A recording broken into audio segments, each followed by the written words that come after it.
नमो वरिहंताणं नमो सिद्धाणं नमो आयरीयाणं नमो वज्रायाणं नमो लोय सव्यसाहूनम् मोक्षमार्गस्य नेतारं भेत्तारं कर्म भूभृतां ज्ञातारं विश्वतत्त्वानां वन्दे तद्गुणलब्धये।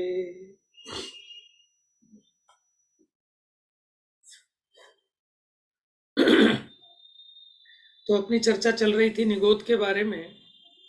तो कल ये प्रश्न भी खड़ा हुआ था कि निगोद से ये जीव कैसे निकलता है। तो वहाँ इसका बुद्धिपूर्वक पुरुषार्थ कुछ नहीं है, जो भी होता है सब अबुद्धिपूर्वक होता है, लेकिन बिना पुरुषार्थ के नहीं होता। वो पुरुषार्थ है क्योंकि जिस अवस्था को जीव प्राप्त होता है उस अवस्था रूप से, उस पर्याय रूप से ये जीव स्वयं में परिणमित होता है। तो ये जो स्वयं में उस रूप परिणमित होता है यही उसका पुरुषार्थ है। ठीक है।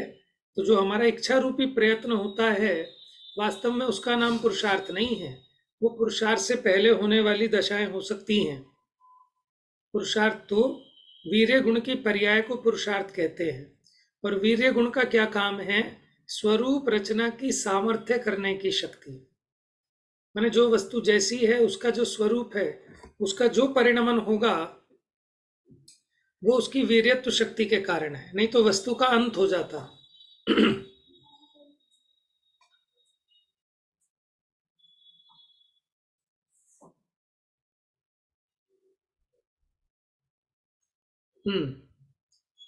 तो यहाँ कहा था कि जीव प्रचुर भाव कलंक के कारण निगोदवास में पड़ा रहता है। और यहाँ प्रचुर पद के ग्रहण से ऐसा प्रतीत होता है कि जिनके भाव कलंक अल्प है। यहाँ भाव कलंक का मतलब क्या है कि उसके जो परिणामों की हीनता है वो अल्प है। वे कदाचित वहां से निकलकर चतुर्गति में आ जाते हैं। 6 महीना 8 समय में 608 जीव नित्य निगोद से निकलते हैं और इतने ही 6 महीना 8 समय में चतुर्गति रूप संसार से निकलकर मुक्त होते हैं। माने ऐसा नहीं है कि जो नित्य निगोद से निकले वही मोक्ष में चले जाते हैं। नित्य निगोद से निकलकर व्यवहार राशि में आते हैं और व्यवहार राशि के 6 महीना 8 समय में 608 जीव मुक्ति को जाते हैं।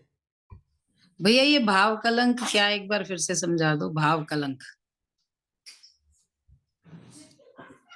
भाव कलंक है परिणामों की हीनता। भाव माने जीव के विकारी भाव, तो इसको भाव कलंक कह रहे हैं। कर्म का उदय उदय नहीं कह रहे कुछ भी। वो ये कह रहे हैं कि जीव के परिणामों की ऐसी विशेष ऐसी हीनता है कि जिसके कारण वो वहीं वहीं जन्म लेता रहता है बार बार। हाँ, अगर उसकी प्रचुरता में कुछ कमी आती है तो फिर वो ऑटोमेटिक वहां से बाहर निकलना होता है। तो इसलिए 4 इंद्रिय तक को तो उपदेश ही नहीं है, असैनी तक को कोई उपदेश नहीं है, सैनी को उपदेश है ना। हमें ये सब बातें भी ध्यान में रखनी पड़ेंगी। तो फिर जिनेंद्र भगवान का उपदेश क्यों होता? उपदेश की जरूरत ही नहीं थी। तो ऐसे ही सब निमित्त नैमित्तिक संबंध है।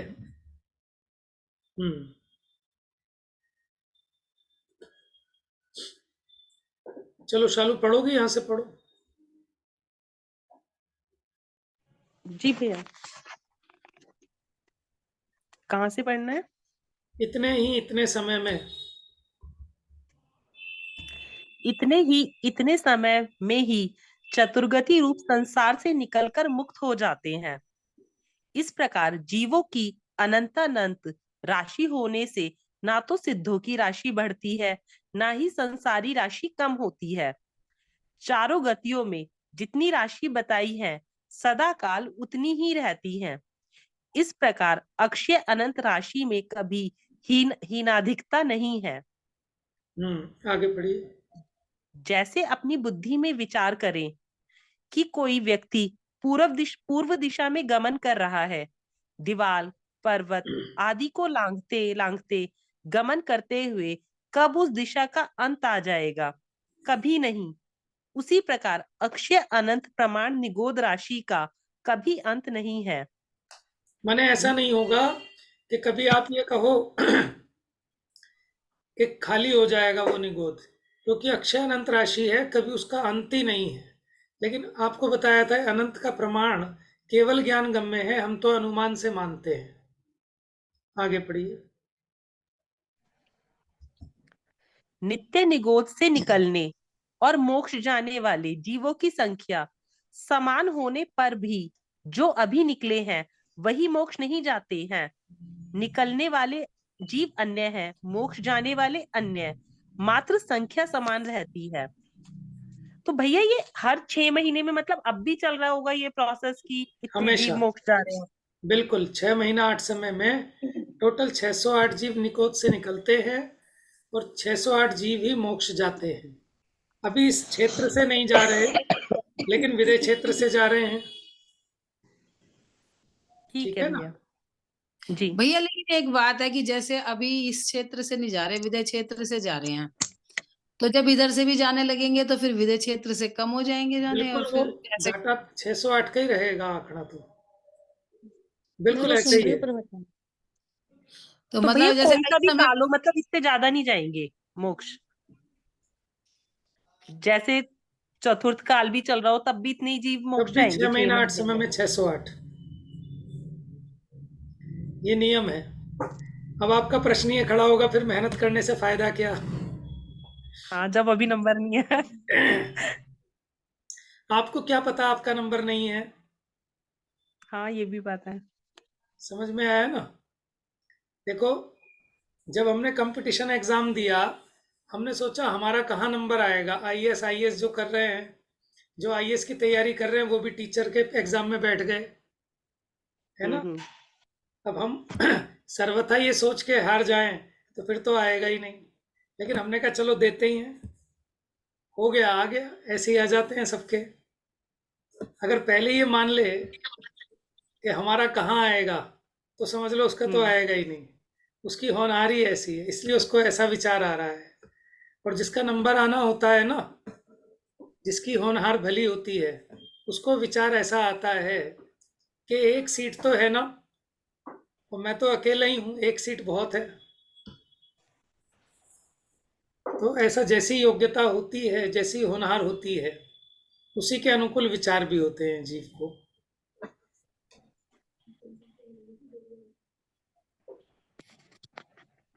हाँ पढ़िए। इसी प्रकार सर्वर्थ संख्या सुनिश्चित रहने पर भी जीव बदलते रहते हैं। त्रियंच मनुष्य गति के जीव देव नारक गति में चले जाते हैं। देव नारक गति के जीव त्रियंच मनुष्य गति में आ जाते हैं। प्रत्येक गति में रहने वालों की संख्या जितनी बताई गई है सदा काल उतनी ही रहती है। देखो क्या कह रहे हैं कि कुछ देव गति के नरक माने मनुष्य गति में आ जाएंगे, मनुष्य गति वाले नरक गति में। इस प्रकार चेंज तो होते रहते हैं, लेकिन प्रत्येक गति में रहने वालों की संख्या जितनी बताई गई है सदा काल उतनी ही रहती है।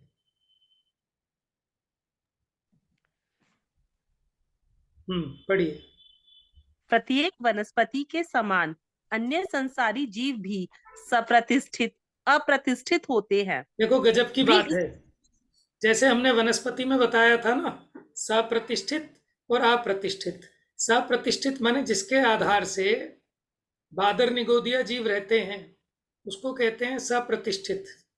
और जिसके आधार से बादर निगोदिया नहीं रहते, उसको कहते हैं अप्रतिष्ठित। ठीक है? इसी प्रकार वो कह रहे हैं कि अन्य संसारी जीव भी, हम और आप भी सप्रतिष्ठित हैं कि अप्रतिष्ठित है? बताओ। जैसे वनस्पति सप्रतिष्ठित और अप्रतिष्ठित होती है। सप्रतिष्ठित है। हाँ जी। सप्रतिष्ठित है, हम तो सप्रतिष्ठित। हाँ, सप्रतिष्ठित हैं। हमारे आश्रय से अनंत बादर निगोदिया जीव रहते हैं। तो फिर अप्रतिष्ठित कौन है? केवली भगवान का परमोदारिक शरीर, देव और नारकियों का वैक्रियक शरीर, है ना? आइए पढ़िए, इसमें आएगा अब ये सब।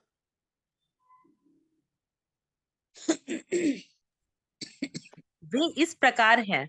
पृथ्वी, जल, अग्नि, वायु, इन 4 स्थावर कायिक जीवों के शरीर, केवल अरहंत भगवान का शरीर, आहारक शरीर, देवों का शरीर और नारकी का शरीर, ये 8 शरीर अप्रतिष्ठित है।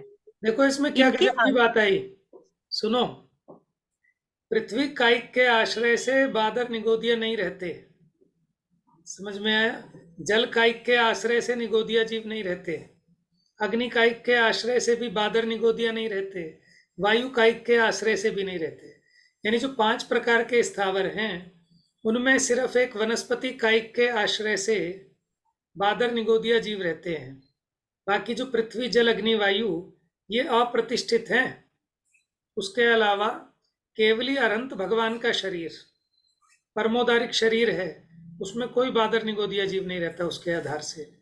आहारक शरीर, आहारक रिद्धि को प्राप्त जो मुनिराज हैं, जिनको आहारक रिद्धि प्राप्त हो गई, ऐसे मुनिराज को उनके शरीर में कोई भी बादर निगोदिया जीव नहीं रहता। आगे देवों का शरीर, क्योंकि देवों का वैक्रियक शरीर, भैया उन मुनिराज के शरीर में नहीं रहता, या जो उन मुनिराज के शरीर से जो आहारक का पुतला निकलता है उसमें नहीं रहता? बहुत बढ़िया। देखो मुनिराज के शरीर से जो आहारक पुतला निकला, वास्तव में तो वही आहारक शरीर है।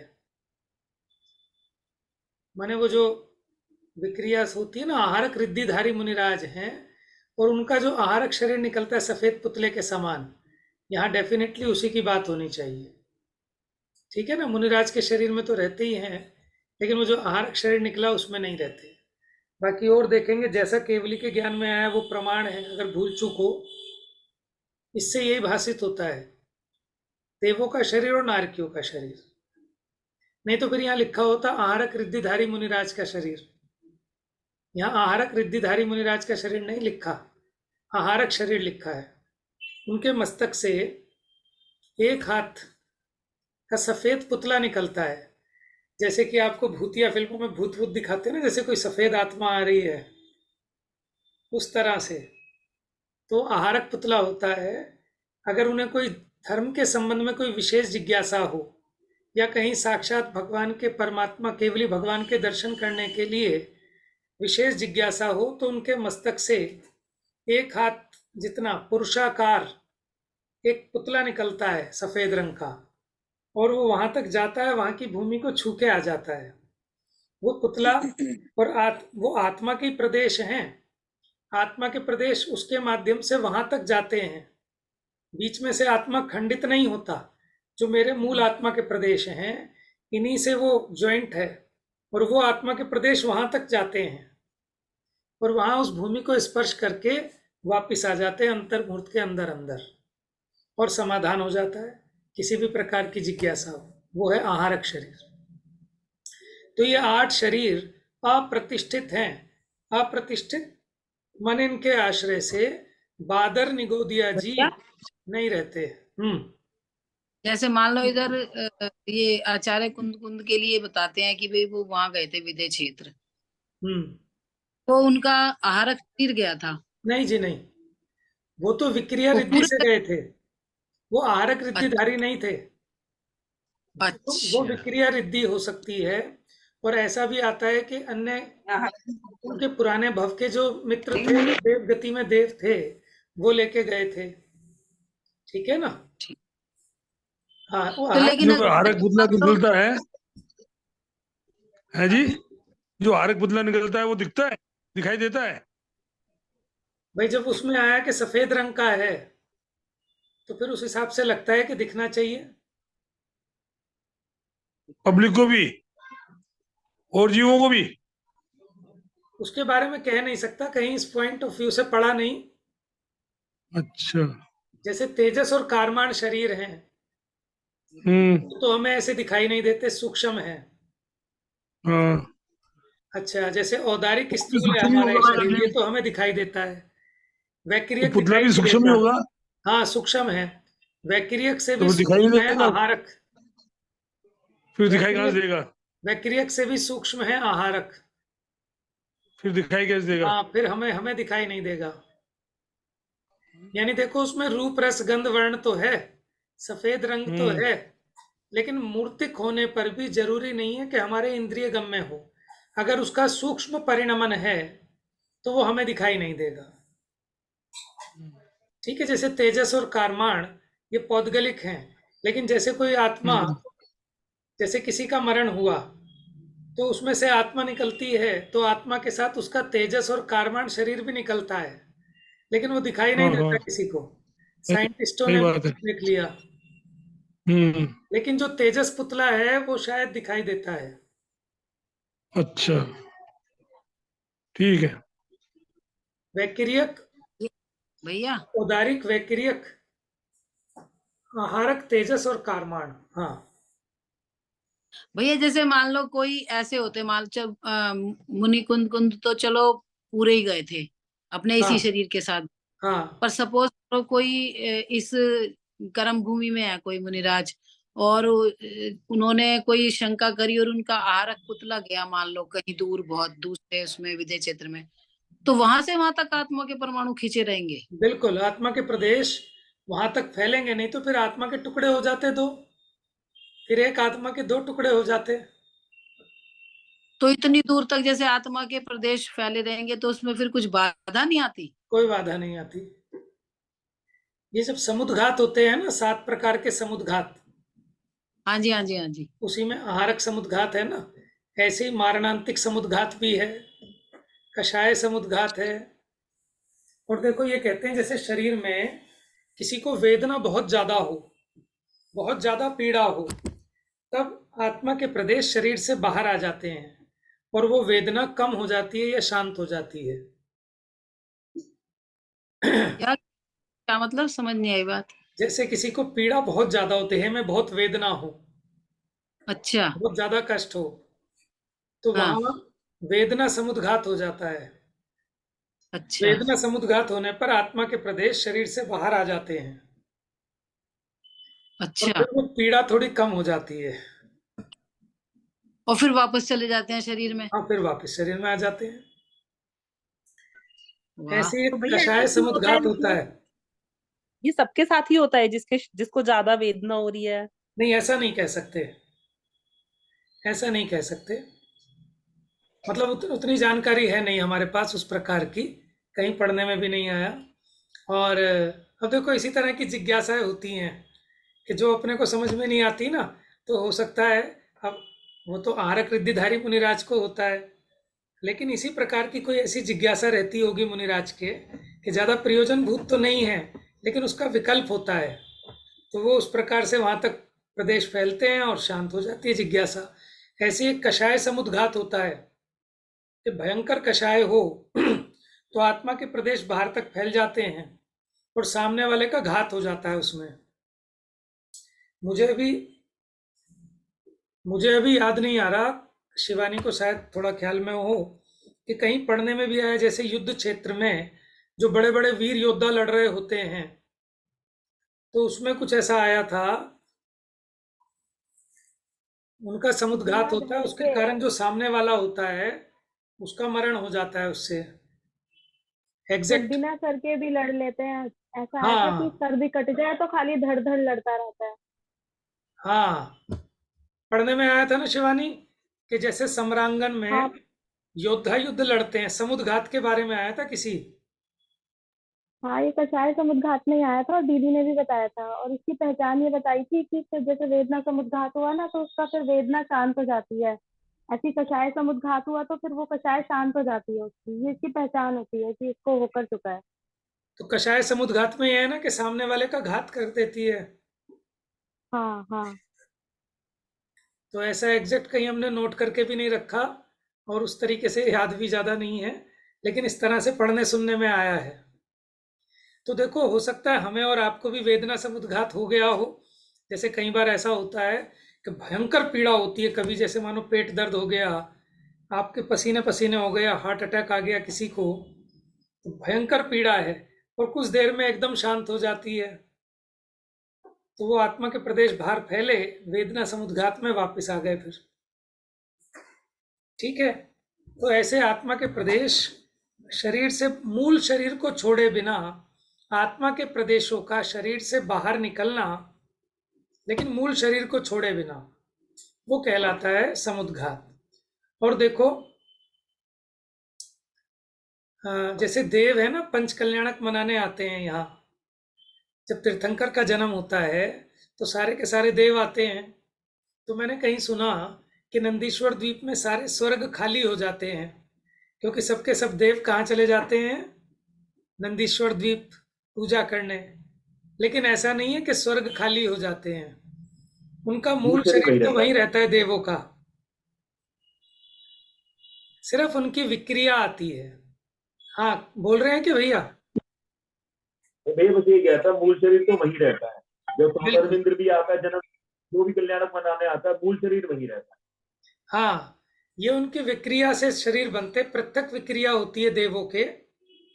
तो जो मूल देव का शरीर है वो वही है, और ये जो उसकी पृथक विक्रियाएं हैं, मूल शरीर एक वहां है, यहाँ जो आया है पंच कल्याणक बनाने, वो उसकी पृथक विक्रिया है। ऐसी चक्रवर्ती एक साथ अपनी 96,000 रानियों के पास होता है, मूल शरीर पटरानी के पास, बाकी उसकी विक्रिया बाकी रानियों के पास। तो वो पृथक विक्रिया होती है। मतलब अलग अलग काम करते हैं वो। हाँ, जैसे ये सारी बिल्कुल। विक्रिया एक जैसा? नहीं नहीं, ऐसा नहीं, सब अलग अलग काम करें कुछ भी। मतलब जैसे दो बंदे हो,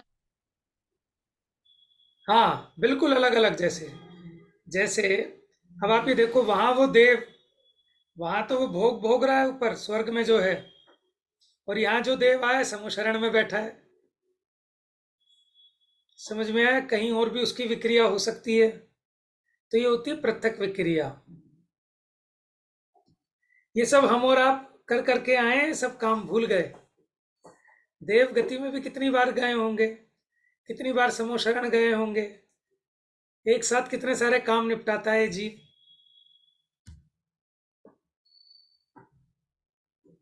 देखो, इसी प्रकार ये जीव को इच्छा बहुत रहती है। अभी शरीर एक है, काम हम 10-10, 50-50 करना चाहते हैं, है ना? लेकिन उतना पुण्य नहीं है।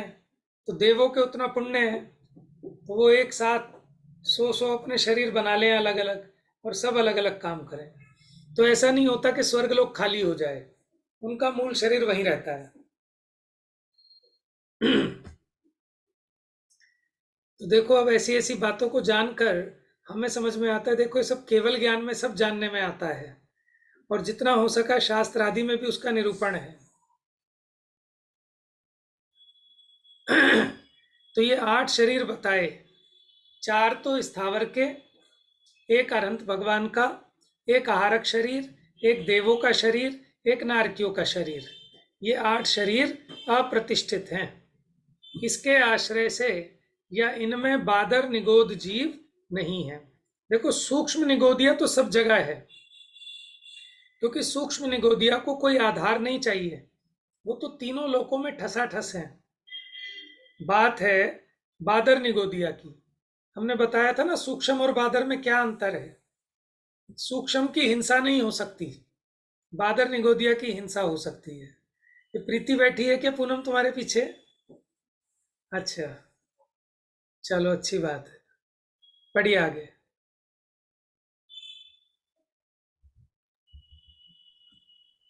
इनके आश्रय से यह इनमें बादर निगोद जीव नहीं है। शेष सभी जीवों के शरीर सब प्रतिष्ठित हैं। उनके आश्रय से या उनमें सदा काल बादर निगोद जीव रहते हैं।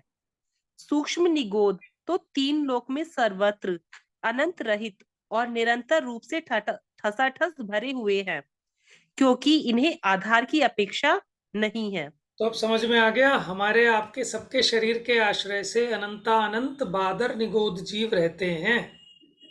समझ में आया? हमने एक बार ऐसे यहाँ खुजली की ना, तो कितने जीवों का घात हो जाता है। इसीलिए मुनिराज कभी ऐसे नहीं कि बैठे बैठे खुजा रहे हों, कि हाथ रगड़ रहे हों, कि मैल उतार रहे हों, ऐसा कोई काम नहीं करते। ये सब हिंसा में आता है सब काम। समझ में आया ना?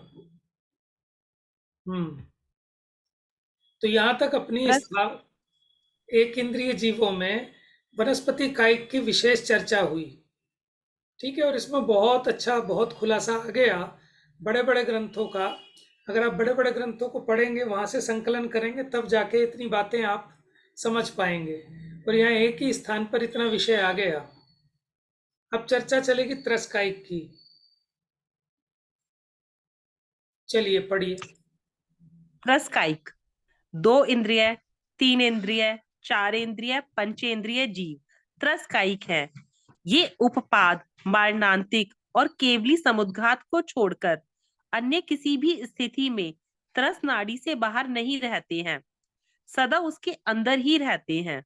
हाँ जी, अब एक बात समझ लीजिए, जो 3 लोक है, 3 लोक के बिल्कुल बीचों बीच एक त्रस नाड़ी है।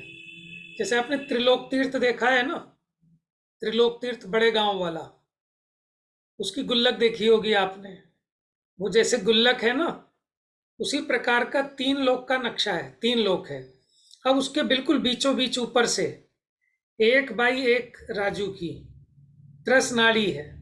जैसे ट्यूब की फट्टी आती थी ना, ट्यूब की फट्टी बीच में डालो उसमें ऊपर से, तो ऊपर से नीचे तक 1 राजू लंबी, 1 राजू चौड़ी और कुछ कम 13 राजू ऊंची, बीच में त्रस नाड़ी है। त्रस कहते हैं 2 इंद्रिय से 5 इंद्रिय तक के जीवों को। तो तीनों लोक में जो त्रस जीव हैं वो त्रस नाड़ी के बाहर नहीं पाए जाते हैं, त्रस नाड़ी के अंदर ही पाए जाते हैं। 1 इंद्रिय तो तीनों लोकों में पाए जा सकते हैं, लेकिन त्रस जीव त्रस नाड़ी के बाहर नहीं पाए जा सकते, सिर्फ 3 कंडीशन को छोड़कर। वो 3 कंडीशन है उपपाद, मारणांतिक और केवली समुद्घात को छोड़कर। उपपाद का मतलब होता है जन्म लेना, मारणांतिक होता है मरण के समय में आत्मा के प्रदेश शरीर से बाहर निकलकर जहां जन्म लेना हो वहां तक जाते हैं और फिर वापस लौट के आ जाते हैं। ये होता है मारणांतिक समुद्घात। और केवली समुद्घात क्या होता है? केवल ज्ञानी भगवान के आत्मा के प्रदेश तीनों लोकों में ठसाठस फैल जाते हैं, वो होता है केवली समुद्घात। अब देखो पहली कंडीशन उपपाद।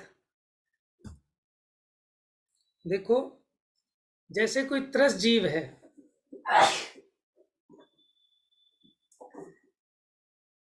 जो 1 इंद्रिय जीव है, त्रस नाली के बाहर कोई 1 इंद्रिय जीव है, वहां उसका मरण हुआ।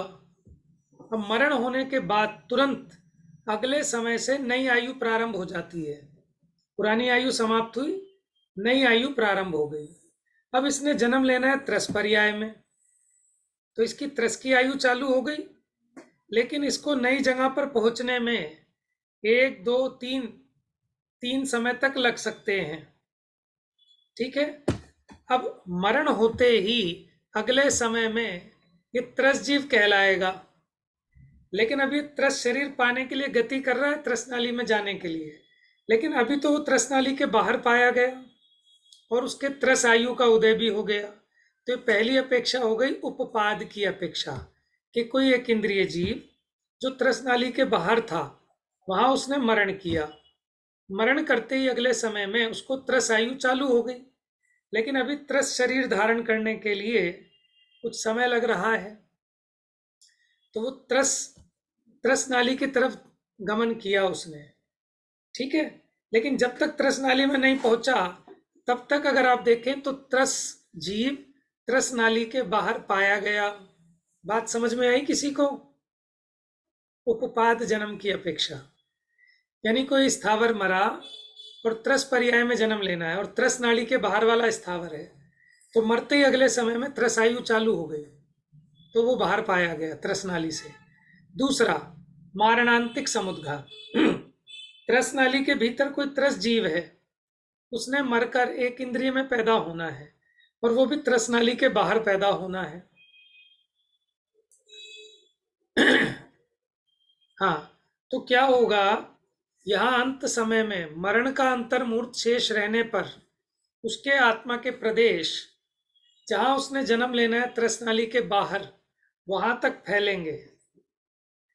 ठीक है, तो ये जीव कैसा है? त्रस। लेकिन इसके आत्मा के प्रदेश त्रस नाली के बाहर तक फैले जहां इसने जन्म लेना है। फिर इसका मरण होगा तो इसके यहाँ जो आत्मा के प्रदेश थे वो भी वहीं पहुंच जाएंगे। एक विवक्षा ऐसी आती है। दूसरी विवक्षा ये है कि जो वहां तक फैले थे बी पॉइंट तक, वो वापस ए पॉइंट पे आएंगे, फिर ये जीव मरण करके वहां जाएगा। तो दोनों बातें पढ़ने में आती हैं। केवली समुद्घात हुआ ना, नहीं ये तो ये मारणांतिक जन्म हुआ। ना, कहीं तो जन्म हो रहा है। अभी जन्म की बात नहीं है, अभी तो मरण समय में जो मारणांतिक समुद्घात किया उसने, अभी मरा नहीं है, मरेगा बाद में। मरण से अंतर मुहूर्त पहले, मरण के अंतर मुहूर्त पहले जहां जन्म लेना है वहां जाकर वापस आता है। ठीक है, अभी त्रस जीव ही है। तो भैया ऐसा सबके साथ होता है? नहीं, जरूरी नहीं है, जरूरी नहीं है। पता नहीं, हमारे साथ होगा तो शायद पता लग जाएगा, पर मुझे नहीं लगता कि इतना वो ख्याल में आता होगा। भैया 1 2 3 समय होते ही कितने हैं, बहुत कम, पता ही नहीं बहुत सूक्ष्म। चलता। अपना ज्ञान पकड़ ही हाँ। नहीं पाता उसको तो। पकड़ ही नहीं सकता हमें तो, हम तो हाँ। उसे।